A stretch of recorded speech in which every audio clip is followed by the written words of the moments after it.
E o Banco Central vai divulgar uma carta aberta quando o estouro da meta de inflação de 2024 for confirmado em janeiro do ano que vem.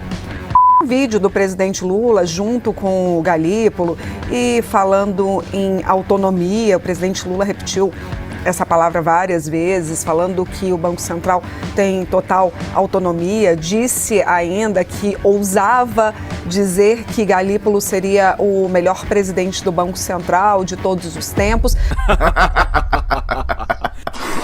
6,32, um aumento de 3,6%, o maior valor nominal da história. Foi o patamar que a moeda americana chegou esta semana. O dólar em si ele vem se valorizando perante outras moedas, mas a gente também tem, além dessa valorização do dólar, a gente tem uma desvalorização do real por conta de responsabilidade fiscal praticamente falando, né? Então o risco fiscal do país está alto, as taxas de juros no país estão altas e a probabilidade do IPCA subir mais ainda também está alta. Com a desvalorização do real, produtos importados ficaram mais caros. Isso inclui matéria-prima para os produtos brasileiros, impactando o valor cobrado do consumidor.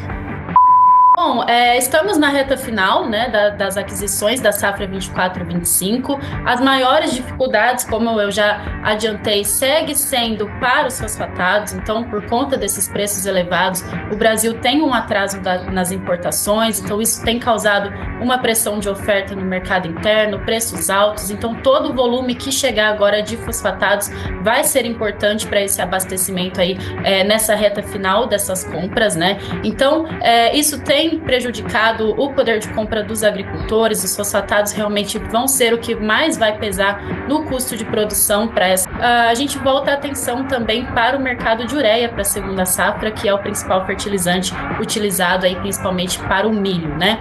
E aí, as intenções de plantio, mercado de clima, quanto que a gente vai ter de demanda para esse plantio de milho da segunda safra vai ditar os preços também da ureia, que é o principal fertilizante consumido na segunda safra. O povo mais pobre, o povo mais humilde, quando ele tem um pouquinho de dinheiro, ele não compra dólar, ele compra comida. Não, você é burro, cara, que loucura. Todo momento que você quer intervir no mercado é complicado, não adianta. Na lei da oferta e da procura não pode ser revogada nem por PEC. Não dá para fazer uma proposta de emenda constitucional revogando essa lei. Isso é do mercado, isso é do capitalismo, isso é do jogo. Né? Essa ideia que o Lula disse que quer discutir, né? Ele não falou que vai fazer, ele falou que lançou essa proposta, é uma ideia que não vai dar certo. Não dá certo. Produtor, como qualquer um de nós, se você tem um produto, você quer vender para quem te paga mais. Essa é a lógica do mercado, essa é a lógica que funciona. Senão há mesmo o risco de faltar produto. Né? É um risco. O cara então não produz. Ou então ele segura o produto, né? O Boris lembrou a história lá da época do congelamento de preços, pegar boi no pasto, foi o governo Sarney, né? A Polícia Federal, isso é inacreditável. As pessoas mais jovens devem ter dificuldade de acreditar nisso, mas foi verdade. O preço da carne e do feijão não vai baixar com a importação autorizada pelo governo. Segundo os comerciantes e a Federação da Agricultura do Paraná, a elevação dos preços está sendo causada pela especulação. O aumento no preço da carne, que chegou a 50% em 2 meses, já era esperado por causa da entre-safra. Mas no caso do feijão, o aumento chegou a 100% nos últimos 60 dias.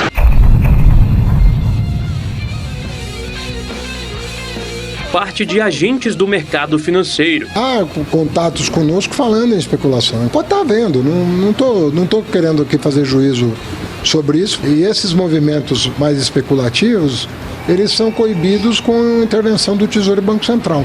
O governo federal já anunciou que vai importar mais feijão para tentar segurar os preços. Essa medida é completamente inócua porque os preços do produto importado colocados aqui no mercado interno seriam iguais ou superiores aos preços vigentes para as nossas mercadorias nacionais.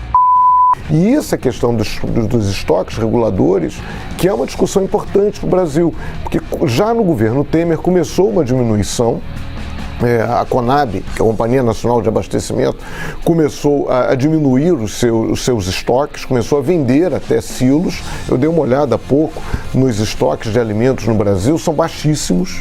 Houve uma diminuição quando você compara arroz nos últimos tempos, houve quedas assim absurdas. Uma época que a gente tinha, 20 mil, 30 mil toneladas de arroz, hoje tem 1.700 toneladas. O estoque de feijão está zerado, não está praticamente zerado. Está zerado o estoque de feijão no último relatório publicado pela Conab. O café está praticamente zerado. Então o governo pode atuar assim: compra, estoca.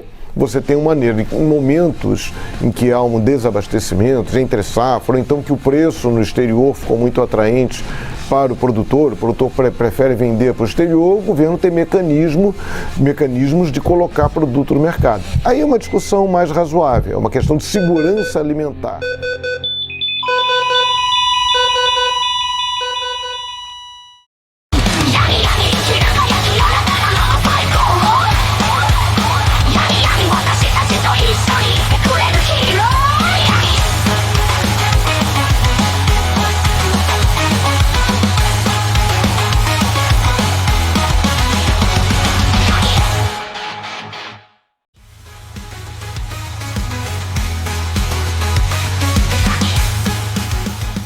Olá, meus caros senhores e senhoritos, e já de cara abrindo um vídeo para vocês.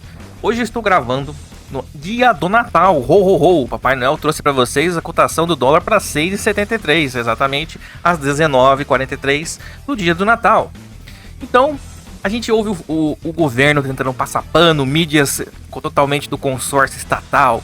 Não, no dia do Natal a cotação do Google estava errada, não estava mostrando a cotação oficial do Banco Central, ou seja, não está mostrando a nossa manipulação e está falhando.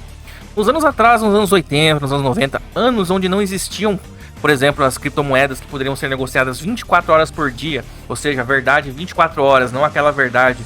O governo poderia manipular os mercados abertos das 9 da manhã às 6 da tarde, como a Bolsa Balcão, a Ibovespa, a B3 e os leilões de dólar do Banco Central. Então eu estou aqui no dia do Natal para mostrar para vocês que a gente teve dólar que bateu 6,73, como vocês podem ver aqui, ó. Chegou a 6,74 às 7h43 da noite. Incrível, não é mesmo? Então, é um fantasma que não é mais tão fantasma. São aquelas coisas: devíamos ter votado no candidato A, devíamos ter votado no candidato B. E o candidato B vendeu toda a comida da Conab. E o candidato A colocou um analfabeto funcional para governar a economia do país. Você tem que aprender, vocês todos, que não existe política de estimação. Você tem que entender que o seu inimigo é o Estado. Então, para que você que não me conhece, eu sou Yannick Kirigaia. Eu sou um ex-investidor da B3 da Faria Lima e hoje sou um Bitcoin maximalista. Ou seja, um Bitcoiner que gosta basicamente de Bitcoin e tem todas as suas motivações. Talvez alguns de vocês tenham me conhecido no curso do Bitcoin Sem Medo, através da parceria do canal do Abra na TV, ou me conhecem aqui já de vários e vários anos, mais ou menos uns 2 anos, de todos os meus vídeos. Em todo o meu histórico aqui no canal, de quando eu comecei o meu descobrimento da verdade das coisas, desde os relacionamentos, passei pela aquela transformação de que focar nas minhas finanças pessoais. Eu entendi o mercado de ações, consegui entender a importância do livre mercado e as leis de mercado que regem a nossa vida, mesmo você não querendo saber delas. Porque a gente pode ignorar a realidade, mas a gente nunca vai conseguir ignorar as consequências de ignorar a realidade. Eles estão tentando não ignorar a dor que isso vai trazer, o que vai acontecer. Então, infelizmente, tem vídeos que são black pills financeiras, né? E provavelmente isso daqui é uma black pill financeira. Então, o que eu tenho a dizer pra vocês? A introdução do vídeo de hoje, ela foi um tanto mais triste, mais preocupante. E alguns vão pensar: nossa, mas isso aqui é uma pessoa espalhando notícias de terror, notícias ruins, espalhando um FUD, ou seja, uma notícia que é falsa, ou um rumor de medo, etc. Mas não, hoje eu vou apresentar aqui para vocês dados, como eu sempre faço, dados com fontes para todos consultarem e se deleitar na descrição dos vídeos. Então, infelizmente, a gente está num estado econômico no nosso país que nós podemos confirmar uma coisa chamada dominância fiscal. O que você precisa entender sobre dominância fiscal? A mesma pessoa que não vai entender o que é dominância fiscal é a pessoa que comenta nos vídeos, nas matérias, nos posts das pessoas, dizendo assim: pobre não come dólar. Eu não tô preocupado com o dólar porque eu não vou pra Disney. Quem tem que ficar preocupado com o dólar é o americano, não sou eu. São tantas frases, são tantos comportamentos de analfabetismo econômico que não me surpreende que os deputados, senadores e os controladores do Estado façam questão de que educação financeira não seja ensinada nas escolas públicas. Então, basicamente, o que eu posso dizer para vocês é o seguinte: tudo que você come na sua mesa, é plantado no solo do Brasil, precisa ser adubado com alguma coisa. Os defensivos, que são os produtos químicos que são contra as pestes nas plantações do agro, são também chamados de defensivos. Eles são comprados em dólar. A ureia é comprada em dólar, um adubo. Nitrato de amônio, um adubo para o agro, é comprado em dólar. Então, quando alguém fala assim, mas eu não como dólar, você come dólar todo dia. O arroz e o feijão no seu prato são dólares que você está comendo todos os dias. E é interessante que pessoas que tentam passar pano para coisas absurdas, para ignorâncias econômicas existentes, como tem acontecido nos estados, não importa o governo do Brasil, não importa qual político você tenha votado, todos eles cometem responsabilidades, umas maiores, outras um pouco menos piores do que os outros. Então essa é a primeira mensagem de cara já no vídeo para você hoje. Vai tomar no cu! Sinceramente, muito difícil gravar esse vídeo. Tive que parar umas 3 vezes, regravar o mesmo devido de tantos fatos ocorrendo e precisar aumentar o conteúdo do vídeo. Eu finalmente vou parar de explanar e trazer a situação real da Black Pill financeira atual do país, que no qual não depende do tipo de partido, de governo, sim a situação como você é manipulado com os ciclos de roubo estatais, onde eles fazem você tomar suas decisões sempre com dados errados. Como eu já expliquei em vídeos passados, como a série de vídeos Colapso das Nações, Gerson Banking e etc., em como o Estado te rouba e como os bancos têm um papel pulsante nisso, esse vídeo aqui se soma aos meus antigos vídeos, onde eu apostava na geração de riqueza do mercado de juros compostos para poder proteger nosso suado dinheiro das fezes políticas governamentais do nosso país. Porém, o Drex está aí e acabou com o tempo do investimento legacy comum. Temos uma tecnologia de prisão social e uma bomba relógio na nossa economia, que pode explodir muito mais rápido do que muitos pensam. Então acompanhe aqui comigo. Vamos analisar dados e um pouco da praxeologia da economia aplicada através dos dados que eu venho trazer mais uma vez aos amantes de vídeos longos que lavam a louça ou malham ouvindo vídeos informativos. Irei explanar agora, através de uma planilha Excel, dados, e as fontes vão estar todas na descrição do vídeo para comparação e entendimento do meu baseamento, né? Então, bora! Uma das grandes questões que muitas pessoas devem se pensar assim: nossa, mas por que do nada na minha cidade eu pagava R$9 no quilo do feijão, agora o feijão aqui tá R$18? Por que há um ano atrás eu tava pagando R$25 no pacote de 5 quilos de arroz, agora estou pagando 42, 45? Bom, muito dessas coisas vêm pelas atitudes que o governo faz para manipular você e conseguir te furtar, de certa forma, dinheiro de você através da desvalorização da moeda. Então, um dos fatos que eu vou mostrar para vocês aqui, que explica inclusive toda essa inflação, por que o dólar esteve subindo tão alto ao ponto do governo ter que censurar, por exemplo, a cotação do dólar cripto, o USDT, da Google, como ele fez, porque quando o mercado de negociação de câmbio está fechado, que é o que o governo brasileiro chama de PETAX, é o índice de dólar do Banco Central, o que ele faz? As cotações das corretoras, do Google, em vez de pegar aquele câmbio da sexta-feira que fechou o mercado, ele ia lá e pegava a cotação do dólar USDT do livre mercado cripto. E começou o que? O dólar começou a disparar, porque as pessoas queriam vender a sua moeda reais e tirar do país no final de semana. Então, disparou o dólar USDT, que é o dólar cripto.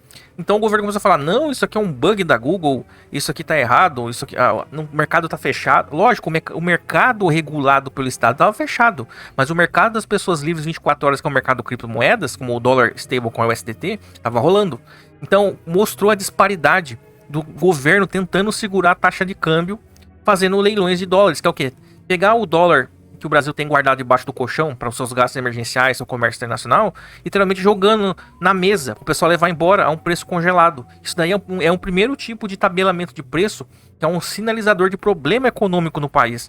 Por isso que eles fizeram tanta questão de divulgar, pagar as redes sociais, pagar as empresas de jornal, as mídias, para divulgar que era um bug, etc. Porque, claro, se existe uma corrida bancária em dólar, a próxima corrida bancária pode ser muito bem a corrida bancária dos bancos comuns em reais. As pessoas começam a perder a confiança no governo, na economia. Elas começam a lembrar que os bancos privados lastreiam suas dívidas e também títulos do governo. Se o governo não está pagando as pessoas, a economia está quebrada, o governo pode parar de pagar os títulos dos bancos. As pessoas vão falar assim: nossa, então os bancos também vão parar de ter dinheiro para compensar os saques das pessoas. Então o governo tem muito medo de corrida bancária nos bancos, porque isso traz a farsa final da quebra da economia ao patamar máximo, né? Como aconteceu, por exemplo, corrida bancária na China, onde alguns bancos proibiram as pessoas de sacar dinheiro. Na Venezuela também aconteceu isso. Então isso daí é o estágio final que eles tentam mascarar a todo custo.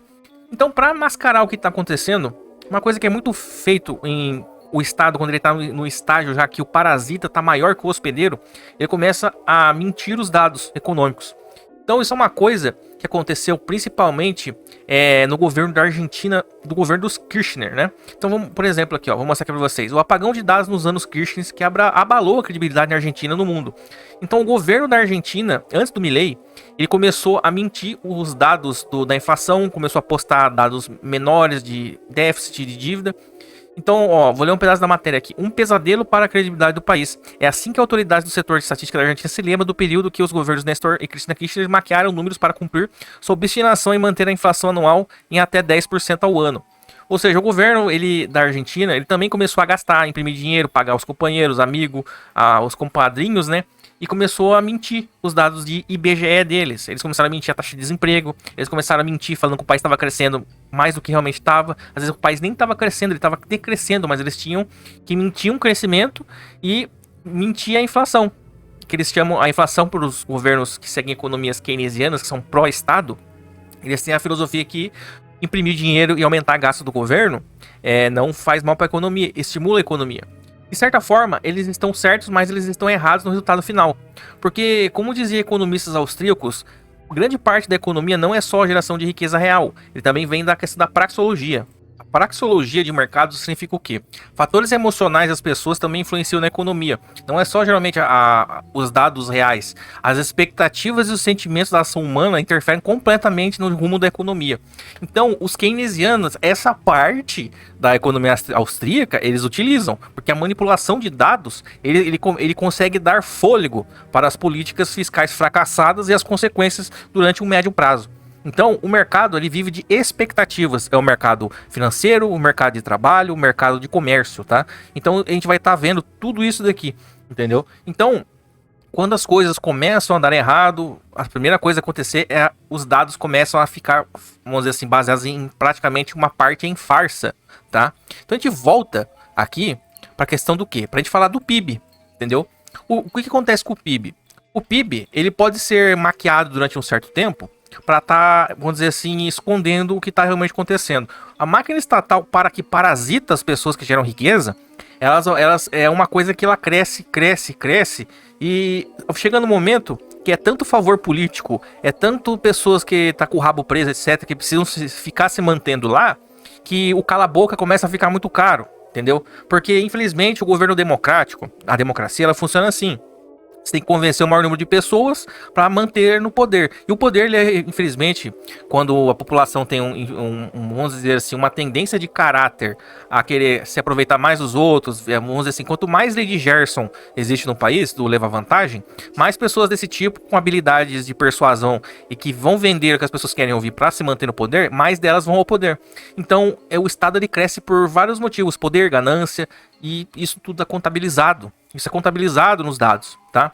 Então, como deveria ser feito um cálculo de PIB num país sério que mede o produto interno bruto, a geração de riqueza de um país, né? Então, a gente teria que se basear em geração de riqueza real. O que seria a geração de riqueza real? O dinheiro circulante aumenta a quantidade de bens físicos, bens intangíveis como tecnologia, e o efeito é a queda do preço através da deflação dos preços. Porque o ganho de produtividade pela tecnologia e a eficiência fazem as coisas serem alcançadas a sua fonte de produção de forma mais rápida e mais barata. Ou seja, imagina o seguinte, vamos dar um exemplo aqui, por exemplo, ó, da descoberta da internet. Então, a descoberta da internet promoveu um aumento de velocidade de comunicação e menos despesas. Isso diminui os custos da comunicação e o armazenamento de dados, que era totalmente feito fisicamente em papel, arquivo, datilografia, máquina de escrever e etc, né? Então, empresas gastam menos para produzir por causa da maior velocidade da informação. Então, em vez das pessoas terem que usar computadores, disquete, CD, para transportar dados, etc., manda o office boy com o disquete, manda o cara com o pendrive, pega o documento lá pro datilógrafo enviar para levar não sei onde no cartório. Não, agora vai tudo pela internet, manda e-mail, ganhou muito tempo, e tempo é dinheiro. Então as pessoas pagando menos em alguns produtos devido ao aumento da eficiência, isso começa a gerar mais produtos em menos tempo. Então, as pessoas começando a pagar menos pelos produtos pelo aumento da eficiência da tecnologia, isso faz aumentar o quê? A quantidade de riqueza material física gerada por hora, por minuto, por dia, por mês, por ano. Então, as pessoas comprando produtos mais baratos, devido à eficiência, sobra mais dinheiro forte com o povo. Então, eles começam o quê? Opa, eu tô com sobra de dinheiro. Então, agora se eu pagava 45 mil reais num carro, eu vou começar a pagar 34, oba, tá sobrando mais 9 mil a mais por ano aqui. Vou comprar um material de construção, vou levantar uma casinha, olha só, vou comprar uma moto. Então isso produziu o quê? Moeda mais forte, porque mais riqueza material real aconteceu. Então começou a sobrar mais dinheiro por causa da eficiência. Entendeu? Mais bens físicos. A riqueza real é produtos inventados, criados ou serviços que aumentam a eficiência e a produtividade. Então, a tecnologia promove isso, entendeu? Novas ideias, tecnologias, invenções promovem isso, entendeu? Qual é o incentivo para as pessoas criarem essas coisas? As pessoas terem tempo para pensarem e criar essas coisas, atender a demanda das pessoas, atender um serviço, inventar um produto. Por exemplo, o Uber era uma necessidade que as pessoas tinham quando o Uber não existia, era o quê? Nossa, eu preciso de um motorista rápido, que seja mais barato, porque ficar pagando 70 pau no táxi para andar 3 km é muito caro. Então alguém pensou no aplicativo, que poderia qualquer pessoa que tem carro se inscrever e virar um motorista. Pronto. Isso foi uma ideia que alguém que não estava preocupado se ia ter onde dormir, que alguém que não estava preocupado se ia ter o que comer no outro dia, por exemplo, teve para criar esse serviço para atender essa demanda. Por que eu citei uma pessoa que não está preocupada com esses tipos de demanda básica?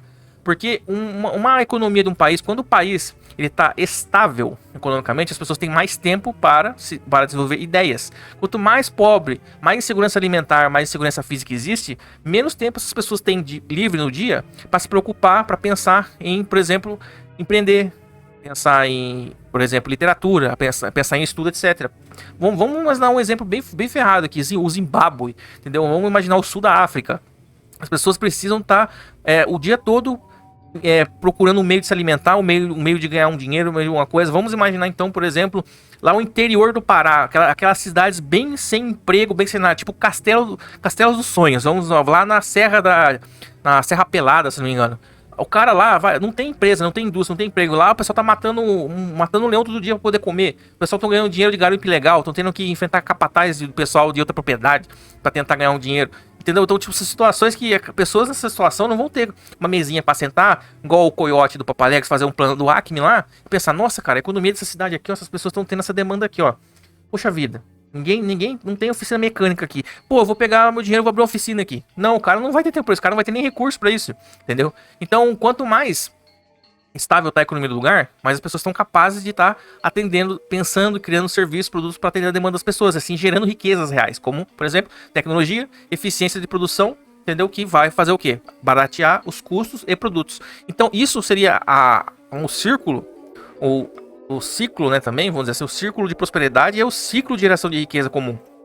Então, isso só pode ser alcançado quando existe uma moeda forte na população, uma moeda que não está perdendo valor, que toda conquista que essas pessoas têm de trabalho, esforço, desenvolvimento tecnológico, de criação de serviço, de tecnologia, é recompensado, elas podendo guardar com elas todo esse ganho de eficiência e não perder esse poder de compra dessa moeda, entendeu?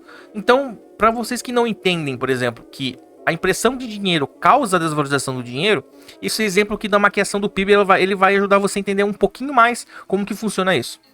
Vamos dar um exemplo aqui de PIB, por exemplo, sem maquiagem, um PIB levando em consideração todos esses fatos que eu citei de geração de riqueza real. Então vamos usar dois exemplos de anos aqui, fictícios, o PIB de 1990 e PIB de 1994. Então vamos imaginar que o PIB de 1990 em relação a 1989 foi de 460 bilhões. E vamos imaginar que de 89 para 90 cresceu 0,8%.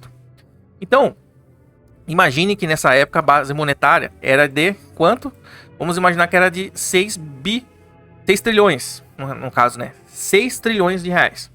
Perfeito. Então vamos imaginar que de 90 a 94, que foi o boom da internet, a gente vai considerar então que o ganho de produtividade através da internet foi de 37%. Então, através da realmente a chegada de uma tecnologia e toda a proporção de ganho de eficiência que isso teve, causou em 4 anos 37% de aumento do PIB. Ou seja, o PIB de 460 bilhões foi para 630 bilhões e 200. Ou seja, com a mesma base monetária, ou seja, a base monetária não se moveu, com a base monetária sem ter impressão de dinheiro, sem ter nenhum tipo de nada feito através da moeda. Então imagine o seguinte, imagine que a gente tem um governo que ele começa a fazer o quê? Em vez dele ser um ente que produz alguma coisa e gera riqueza, o Estado ele não gera riqueza, porque o Estado não produz nada. Tudo que é feito dentro do Estado é através do quê? Do confisco, através do roubo do dinheiro das pessoas, através de algo chamado imposto, certo? Imposto de renda, IPVA, IPTU, tudo que você imaginar aí, ICMS, ISS, não importa. Então, vamos entender como funcionaria então um PIB maquiado. Então imagine que, né, nessa década de 90, a gente tinha um crescimento, sei lá, médio de PIB de 0,8%. Vamos imaginar que nesse mesmo ano aqui, um governo, que ele começou a gastar muito mais dinheiro do que ele conseguia arrecadar de imposto, porque ele tinha que pagar a companheirada dele. Então, existe uma maquiagem no PIB. O que acontece? O governo começa a imprimir dinheiro e destruir a moeda, aumentando a base monetária. Porque a quantidade de arrecadação de imposto não dá o suficiente para o tanto que ele quer gastar. Então ele começa a imprimir dinheiro. Então imagina o seguinte, a geração de riqueza maquiada. Então o governo começa a falar que o PIB não é só mais a geração de riqueza real. Ele começa a colocar outros itens para inflacionar o PIB. O que ele começa a falar? Ele começa a somar ao que realmente está acontecendo na geração de riqueza real e começa a dizer assim, olha, o nosso dinheiro de gastos governamental, ele também vai contar aqui na nossa contabilização de PIB. Então o que ele começa a fazer? Todos os gastos do governo começam a ser somados no PIB. Isso inclui gasto com pagamento de funcionário público, ou seja, aquele dinheiro que vai para pagar o funcionário do INSS e do Detran, que te atende mal para um caralho, lá das 8 às 5, que te atende parecendo que você tá te fazendo um favor, aquele salarinho desse cara aí é contabilizado no PIB, tá? Então, cargo comissionado, por exemplo, em geral, cargo de assessor, o cara que segura o peso de papel na sala do cara lá, ganhando 3 contos por mês, sendo que só bate o dedo e vai embora, entendeu? E também investimentos de projetos governamentais, como por exemplo, o PAC, o Programa de Aceleração de Crise, o Programa de Fome Zero e etc. E começa a contabilizar essas coisas no PIB. E por que isso se torna uma farsa? Porque simplesmente porque é como que é realmente de onde vem esse dinheiro, entendeu? Então, por que é uma fraude? Porque o salário de funcionários públicos são pagos com impostos, eles não são pagos com riqueza criada. Ou seja, o Estado não gera riqueza ele por si, porque ele está empreendendo e gerando riqueza. Ele toma a riqueza das pessoas através dos impostos. Na mesma linha de pensamento disso, projetos de governo são também usados impostos. Cargos comissionados são pagos em impostos, etc. Também outra via de geração de PIB contabilizando gastos. É emitido também, não só através do imposto, como eu disse, também eles também começam a ligar a impressora. Então é emitido muita dívida pelo que é chamado Tesouro Nacional. Ou seja, o governo não vai literalmente ligar a impressora, imprimir dinheiro na impressora sempre. Ele vai fazer o quê? Ele vai criar aqueles investimentos tipo tesouro direto, etc. E fazer as pessoas comprar através de um pagamento de juros. Por quê? Qual que é o pensamento das pessoas que investem no governo? Ó, o que é mais seguro? Eu emprestar pro cara aqui do lado da minha rua que tem uma padaria e tá correndo o risco da padaria dar errado? Ou eu posso emprestar meu dinheiro pro governo que tem uma impressora? Você vai achar e falar assim, pô, se tem um cara com uma impressora de dinheiro que pode me pagar 10% ao mês, pô, eu vou emprestar dinheiro pro cara da impressora de dinheiro, eu não vou emprestar pro seu Joaquim da padaria, certo? Então esse é o pensamento das pessoas que investem no dinheiro do governo. Então, o que mais é contabilizado no PIB, além desse dinheiro impresso via dinheiro físico e via títulos de empréstimo do governo? Também é contabilizado o crédito de empréstimo bancário que sai dos bancos e vai rodando na mão das pessoas. Então, o governo fornece grana da impressora também aos bancos privados fazendo injeção de capital. Como é que ele faz isso? Ou ele vai entregar dinheiro literalmente para os bancos, ou ele vai vender esses títulos de tesouro para os bancos praticamente de graça e pagar aquele tanto de juros para os bancos. Desde que os bancos abaixem as taxas de empréstimo e possam fazer empréstimo barato para as pessoas, entendeu? Então, através de título de tesouro, eles fazem empréstimo barato para as pessoas, ou seja, transferência de renda através da impressora também. Então, isso daqui, que atualmente é somado à geração de riqueza real do Brasil, e contabilizado no que eles chamam de produto interno bruto, entendeu? Algumas coisas eles não contabilizam, como por exemplo Bolsa Família, né? Que o Bolsa Família, vamos dizer assim, é dinheiro de um bolso saindo pro outro. Então não é todo o programa social que é contabilizado no PIB. Eles não são tão loucos a ponto de colocar isso na contagem do PIB, que daí fica evidente que é uma farsa, entendeu? Então imagina o seguinte, se a gente tem uma geração de riqueza real, vamos dizer assim, de 90 a 94, em média crescendo de 0,8 lá, tendo um ganho de tecnologia, blá blá blá.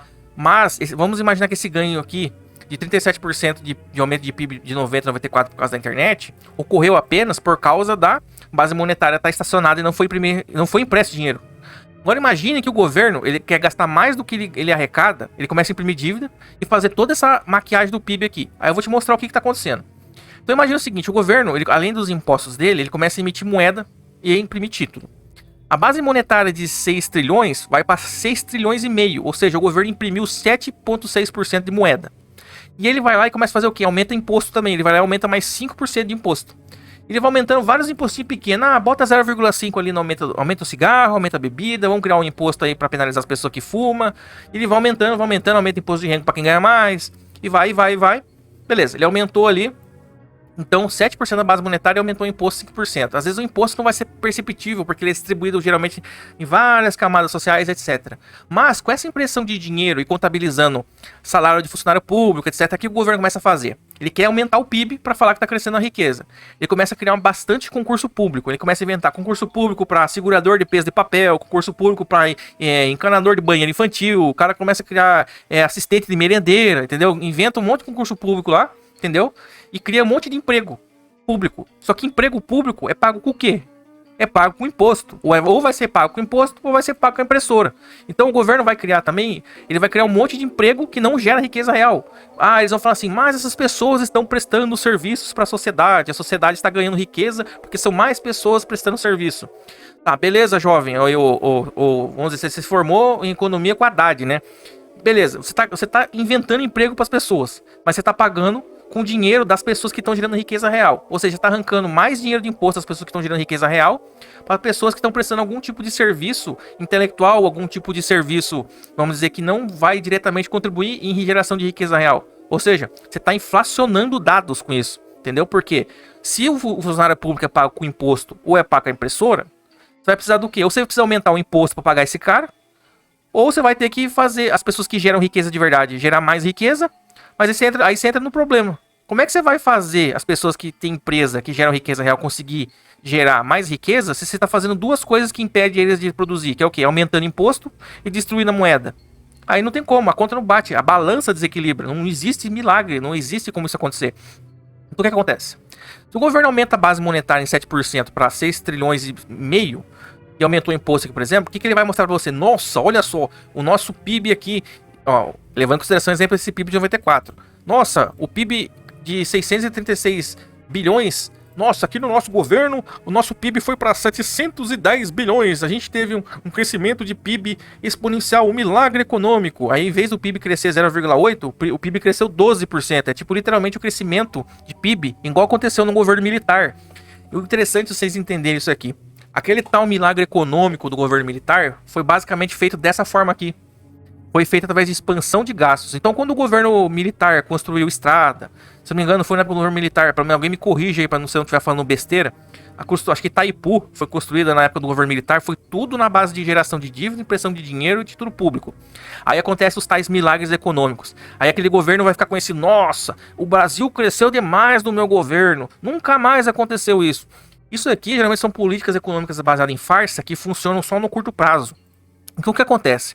O crescimento de PIB fake aqui, comparado com a geração de riqueza real, foi 12% e 6% na criação do PIB maquiado, e no PIB real realmente foi 0,8%. Só que isso tem uma consequência muito mais grave na mentira do que só querer inventar um governo que fez milagre econômico, ao mesmo tempo que ele está roubando mais as pessoas e imprimindo dinheiro. Ou seja, se ele criou inflação de base monetária, ele, no mínimo aqui, ele já desvalorizou a moeda em 8%. Só que daí, olha só o que ele consegue fazer, ele te rouba via impressão de dinheiro 8%, ele fala pra você que o país cresceu 12%. Ou seja, você tá lá besta da vida acreditando que tá dando tudo certo. É exatamente o que tá acontecendo agora. O pessoal vendo o arroz quase dobrar de preço, o feijão sair de 10 para 20, e o governo fala assim, nossa, a gente aumentou o PIB aqui em 3%. Só que ele aumentou o PIB em 3%, não foi aqui a geração de riqueza, foi aqui, meu amigo, ó. Impressora de criação de crédito para banco, emprestar dinheiro para as pessoas, se endividar até o cu fazer bico, literalmente, e ainda jogar um PIB alto na tua cara. E tu fala, nossa, tá tudo ótimo, que legal. Legal, essa aqui é a mentira, entendeu? Só que essa mentira, ela não dura muito tempo. Eu vou explicar pra você como funciona a farsa através dessa questão da praxeologia econômica, né? Então, assim, o mercado ele vive do futuro. que isso significa? As pessoas, as empresas fazem escolhas baseadas nos seus sentimentos em relação a dados e narrativas contadas a elas. O mercado reage no presente de acordo com o cálculo econômico do futuro. Por isso, contando com isso, como por exemplo, vamos dizer que eles estão vivendo baseado em dado maquiado, os dados maquiados do governo serão usados para confundir as pessoas, onde as pessoas irão tomar decisões de investimentos, abrir empresas, etc., baseados em dados que o papai Estado deu, quando essa nação principalmente confia no Estado e é keynesianista, como por exemplo é o Brasil. Então, quais são os danos pessoais, tanto pessoais como pessoais nas empresas? Pessoas e empresas não sabendo o fato dos dados maquiados, elas começam a fazer o quê? Confia mais na economia, guardam menos dinheiro, não fazem poupança, e as empresas vão fazer investimentos otimistas demais e mais arriscados. Então as empresas vão se expandir sem saber que a economia está de fato estagnando, está ruim. Então elas começam a fazer todas as suas projeções e cálculos econômicos baseados em dados falsos. Isso vai ocasionar erros. Isso pode quebrar empresas e vai quebrar. E tem empresa quebrando como tem nos últimos 2 anos agora. Então, por quê? Por que isso acontece? Porque a maioria das empresas tem o fluxo de capital de giro do caixa de gastos, o dinheiro que ela vai ter de gasto fixo para pagar funcionário, pagar imposto, pagar fornecedor. A maioria desse capital de giro é baseado em empréstimo de banco. E eles fazem um empréstimo para pagar outro empréstimo para manter esse fluxo de capital de giro rodando. Então, se tudo é baseado no futuro, nos dados que é fornecido para eles econômicos, eles planejam o futuro, se os dados atuais são falsos, eles estão se baseando em uma coisa que não existe. Então, automaticamente o cálculo econômico falha. É por isso que economias de países que vivem em base de socialismo, comunismo e keynesianismo, o cálculo econômico é o que faz o regime quebrar, como está acontecendo, por exemplo, na economia da Venezuela. Então, o que acontece? O mercado vivendo no futuro, por exemplo, imagina o seguinte: o Brasil está crescendo o PIB 5% ao ano. Nossa, o Brasil está muito otimista. Vamos investir que ano que vem vai crescer mais. Aí o cara começa a injetar dinheiro, vai lá, abre outra empresa, abre outra padaria. Aí do nada ele começa a falar assim: poxa, eu tô com 3 meses aqui com a minha loja aberta, ninguém vem comprar nada, que estranho. Nossa, minha loja não tá vendendo, tem alguma coisa errada acontecendo. Aí o outro vai lá: nossa, o arroz dobrou de preço, por que isso tá acontecendo, não sei o quê. Aí as pessoas vão falar: tem alguma coisa estranha aqui, tem uma coisa não tá certa aqui, né? Então basicamente, em algum momento, o aumento de gastos, a impressão de moeda, não pode ser mais mascarado no médio prazo, né? Então é um engano de médio prazo. Devido ao aumento de preços, se o PIB cresce e falta produtos, os preços sobem, pois riquezas materiais não podem ser materializadas com o poder do pensamento. Então componentes da economia quebram. Esse movimento começa com o deslocamento da moeda do país em fraude com a atuação, no caso, né, com a cotação das moedas internacionais. Então o que começa a acontecer? As pessoas mais conscientes que entendem cálculo econômico, elas começam a ver o seguinte: como que o PIB cresce e as coisas estão aumentando de preço? Elas começam a pesquisar. Quem já viu aquele filme lá da Grande Aposta do Michael Burry, que ele começa a falar assim, ele começa a pesquisar, a ver dados de mercado, ele descobre sozinho que existe uma bolha de dívida do mercado imobiliário dos Estados Unidos e que não existe riqueza sendo criada, que todo o dinheiro que está circulando nos Estados Unidos naquele momento é dinheiro de empréstimo, é dinheiro de dívida. Ou seja, as pessoas estão pegando empréstimo, a pessoa pega empréstimo no banco A para comprar uma casa no banco B. Aí o banco B vai lá e fala que aquela dívida imobiliária é segura porque as pessoas nunca param de pagar uma casa, certo? Só que o dinheiro que ele tá pagando a casa não é do emprego que ele tem. Ele tá fazendo empréstimo no banco A para comprar casa no banco B. Só que daí o banco A pega aquela dívida e contabiliza como lucro. Exatamente como o governo faz aqui com o PIB, falando que o dinheiro empréstimo de título é dinheiro de crescimento de riqueza, só que não é dinheiro emprestado. Então, imagina aquela pessoa que pega um empréstimo para pagar o outro e começa a comprar coisas com dinheiro de empréstimo. Uma hora esses empréstimos tem que ser pago e aí explode todo o sistema econômico, entendeu? Então quando o PIB começa a subir e as coisas não começam a aumentar de preço, que significa o quê? Não tem sendo riqueza geralmente sendo criada, tem algum tipo de quê? De anomalia econômica. Então as primeiras pessoas que conseguem perceber isso são o quê? São grandes investidores, são grandes empresas que começam a fazer o cálculo econômico e esse cálculo econômico não começa a bater. E começa a acontecer, as pessoas começam a fazer continha de matemática básica, 4 operações, mas falam assim, meu Deus, tem uma anomalia aqui. Eu não vou querer pagar para ver. Então as pessoas começam a fazer o quê? Essas primeiras pessoas começam a vender os títulos do governo dela a qualquer preço para tirar a moeda dela daquele país e levar para outro lugar. Ou seja, no Brasil acontece o quê? As pessoas começam a comprar dólar para sair do país com dólar. Então a primeira coisa que começa a acontecer é um desequilíbrio no câmbio da moeda mais forte em relação à moeda do país. No caso nosso é o dólar. Então aí começa o quê? O que eu chamo do primeiro band-aid em fratura exposta. Qual que é a piada aqui? Se um cara tá com a perna quebrada, com o osso para fora, porque passou um carro em cima, o que você tem que fazer com o cara? Você tem que tentar estabilizar a fratura e levar o cara pro tratamento de UTI. O que o governo começa a fazer? Começa a querer colocar um band-aid em cima do osso do cara para tentar resolver o problema. Então o band-aid em fratura exposta é o quê? É aquela atitude inútil para conter uma desgraça. Então o que o governo começa a fazer? O governo começa a imprimir dinheiro. mais dinheiro. E aí ele vai lá e baixa a taxa de juros na marra. Pra o quê? Já que ninguém tá querendo investir no país, tá todo mundo vendendo título, eu vou tentar fazer uma solução de curto prazo para ver se a economia de dentro do meu país ressuscita. Então ele começa a imprimir título, dinheiro, e baixa os juros dos bancos na caneta. Ele dá dinheiro, ele começa a empurrar dinheiro na população através de algo chamado M3, que é o fluxo monetário dos dinheiros que estão guardados em poupança, que estão encarteirados em bancos públicos, etc. Ele começa a empurrar tudo esse dinheiro dentro dos bancos privados, entendeu? Fazendo que os bancos aumentem o crédito barato para as pessoas, tentando fornecer crédito barato para as empresas, para as pessoas comprarem e fazer a economia circular. É que nem o desfibrilador lá no peito do cara que tá tendo infarto. O governo começa a ligar o desfibrilador e dá choque no cara.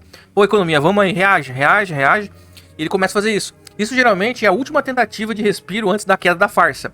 Então o que isso promove? Isso daí consegue promover um respiro. Por quê? Porque isso daí faz as pessoas terem dinheiro. Só que elas vão ter um dinheiro de empréstimo. Isso aumenta o endividamento das famílias do país. Então, segundo dados, muito já falado em vídeos anteriores por mim, em torno de 60% a 70% das famílias do país, do Brasil, já está endividada. Ninguém consegue pegar mais empréstimo. Então, chegou num ponto que isso aqui, que o desfibrilador do governo não vai conseguir ser feito de novo. Isso daí foi feito na época da Dilma, em torno de 2010 a 2014, onde deu um respiro, mas a consequência disso veio depois, que foi uma inflação altíssima.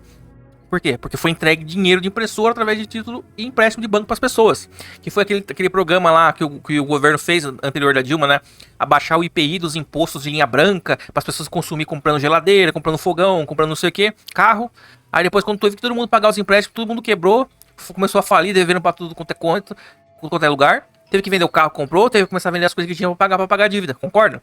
Foi o que aconteceu. Entendeu? Então as riquezas, nesse momento do band-aid, na fratura exposta, elas até crescem num pequeno curto período. A economia gira bem, só que num curto período. Pois as dívidas no momento têm que ser pagas. Qual que é o resultado disso? É literalmente aquele voo de galinha à la Dilma 2010. Que é o quê? Aquela farsa do juros segurado na marra, faz a economia girar com empréstimo. O que ela começa a fazer? Igual ela começa a tentar segurar preço também. Então, por exemplo, teve um tabelamento de preço na energia elétrica na época do governo da Dilma, por exemplo, onde ela fez as elétricas estatais não subir a tarifa de luz, que é o quê? Quando o país tenta começar a segurar o câmbio, tenta segurar o preço e não consegue, todos os outros preços começam a se desestabilizar também. É que nem um dominó que se derruba um, vai caindo vários. Então começa na comida, começa no preço do serviço, começa a sumir produto e automaticamente os custos de energia, as coisas começam a subir. Então o que ela fez? Ela tentou segurar o preço da energia. Acho que 1 ano e meio depois, quando caiu essa medida, porque as estatais começaram a ter prejuízo, quase falir, teve um aumento de quase 60%, uma paulada só na energia elétrica ali entre 2012 e 2014, se não me engano, falha a minha memória. Então isso daí são voos de galinha de curto prazo que tem consequências terríveis depois. Então esse movimento aqui, é nesse movimento aqui que a gente está atualmente entrando aqui agora, tá? Então eu vou contar aqui os passos terminais dessa situação. Como que a farsa termina sendo descoberta? Com a inflação da base monetária sendo descoberta, que a inflação e as dívidas estão sendo pagas com a impressora do governo, através de dinheiro, dívida ou emissão de crédito da impressora, ninguém no exterior, ou seja, fora do país, desse país que está fazendo isso, quer receber esse dinheiro mais deles, nem investir mais nesse país. Por quê? Porque ninguém quer receber dinheiro de nota de brinquedo do jogo do Banco Imobiliário, por exemplo. Nota de papel colorido, não tem lastro, não tem nada. Se você perdeu a confiança na economia do governo, acabou o lastro do dinheiro. O lastro do dinheiro atualmente, do dinheiro fiduciário, é baseado em confiança de político. Se o político fudeu com a economia e fudeu com o país, acabou o valor do dinheiro. Ninguém quer mais ver esse dinheiro, ninguém quer investir aqui, ninguém quer pegar reais mais. O pessoal quer sumir daqui, é isso que está acontecendo. Por isso que o dólar tá indo lá para casa do chapéu. Entendeu? Então ninguém compra mais títulos do tesouro. Começa a ter falha dos leilões de títulos do tesouro do país e fuga dessa moeda forte. Por exemplo, o pessoal tenta pegar dólar e sumir daqui. Então investimento de investidores estrangeiros, eles querem de volta seus dólares e fogem do país. Então o que o governo começa a fazer nesse momento? Com a balança do câmbio indo pro saco, ele começa a fazer o quê? Ele começa a tentar injetar morfina naquele cara que já tá com a perna quebrada, quase morrendo, pra pelo menos ele não sentir dor e perceber que ele tá morrendo. Então o que ele faz? O governo começa a extorquir a população aumentando imposto. Exatamente o que o governo tá fazendo agora. Taxando imposto em tudo quanto é lado. É literalmente o filme do Scarface, o Tony lá com a metralhadora tacando bala em todo mundo que aparece na mansão. Entendeu? Qual que é a consequência no final disso? Inflação, dólar sobe, desvalorização de moeda, explosão dos preços, e a única saída que existe para esse governo que já está isolado dos países do comércio externo é continuar imprimindo dinheiro para pagar as contas e a população. que isso ocasiona? Explosão de preço, a única saída é pagar a conta e imprimir o dinheiro, o governo vai começar a perder acordos de comércio internacional, porque ninguém vai querer mais aquele dinheiro dele. Então, ninguém quer investir no país. O que ele tem que fazer para comprar produto no exterior e conseguir insumo, etc? Ele tem que começar a esvaziar toda a reserva de dólar que ele tem e pagar em moeda forte. Ninguém quer mais moeda fraca. Então, o que acontece? Esvaziamento das reservas de dólar. Sem poder comprar produtos e itens no exterior, aumenta ainda mais a escassez de itens, aumenta mais ainda o congelamento e travamento do câmbio. Ou seja, as pessoas vão ser proibidas de ter dólar, não pode mais trocar dólar, não pode andar com dólar. E o controle de capitais é implementado, ou seja, todo tipo de investimento que der lucro para as pessoas naquele país, eles vão começar a aumentar a taxação. Começa a taxar quem tem mais dinheiro, começa a taxar quem tem ações, começa a taxar herança e etc. Então isso daí é feito para tentar conter o ciclo de hiperinflação, estagnação e pobreza, como estava acontecendo exatamente na Argentina nos últimos 10 anos do Milei. Então, isso daqui, pessoal, eu não estou inventando, tirado da bunda, não é bundismo cultural isso aqui. Isso aqui o Brasil já passou de 1980 até 1994. Então, por exemplo, eu trouxe uma pessoa aqui que eu comentei esse assunto aqui nesse vídeo de hoje, que foi o quê? Uma pessoa que teve também convivência nessa época, o Fúria. Então, por exemplo, como é que era a vida da pessoa que estava passando por isso daqui e chegou até a fase da fase terminal, da consequência final? Como é que era, por exemplo, a pessoa ter que conviver com o preço subindo, por exemplo, 85% ao mês, por exemplo? Aí o que acontece? Você ia fazer compra e muita gente, logo que você vez o mercado já estava cheio, porque o dinheiro ia desvalorizar à tarde. E você andava aquele monte de dinheiro no bolso, de cruzados, nota com carimbo, os caras até carimbavam dinheiro, era um negócio louco. Ah, isso aí foi quando que tipo, o dinheiro tava perdendo valor tão rápido. Aí eles fizeram 3 planos econômicos, né? Teve o plano cruzado 1, cruzado 2, aí teve o plano verão, né? Que era do Sarney. Aí isso. Não dá. Acho que foi assim, tipo assim. Eu acho que durou 3 meses de um plano pro outro, porque eles falharam em seguida, né? Só que daí eles tentaram reimprimir dinheiro novo, né? Só que daí no terceiro, cara, não foi assim que não deu tempo de reimprimir e saiu carimbando as notas, não foi? Mais ou menos isso. Como eu era criança, eu não tinha esse conhecimento que a gente tem quando a gente estuda o assunto. Eu tinha aquele conhecimento fragmentado, do dia a dia, né? A minha mãe reclamando, o povo reclamando nas filas. Cara, era a fila no caixa.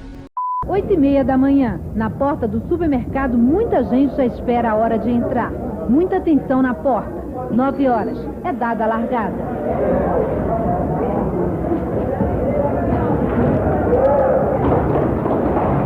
Oi, você foi o primeiro a chegar, não tá cansado não? Fui. Não tá cansado não? Sim, todos os dias corre assim, né? Esse carreirão aí doido. Uma maratona. Não ganha medalha. Não ganha medalha não. Você foi a segunda a chegar, ficou muito cansada? Ai, demais, é uma loucura isso aqui, viu? A senhora também correu? Corri um pouquinho só, aí não aguentei e fiquei parada. Vim andando devagar. Pediu pra alguém guardar seu lugar na fila? Meu filho. 5 minutos depois que as portas deste supermercado se abriram, a fila da carne já estava com mais de 20 metros. Este aqui é o último da fila. Você acha que ainda vai ter condições de comprar carne? Eu espero.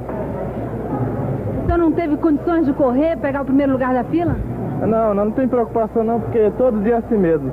Cara, era muito triste, porque assim, era muito dinheiro, tinha que colocar o dinheiro numa bolsa, né? Uma bolsinha, sabe essas bolsinhas assim? Você tirava aquele monte de nota e não levava muita coisa pra casa. Era muito dinheiro pra pouca coisa.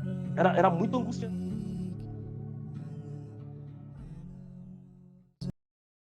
Comentário dos vídeos não representa compactuação ou opinião do produtor. Os comentários de mercado não são recomendações de investimento. Acesse Central de Conteúdos, link na descrição.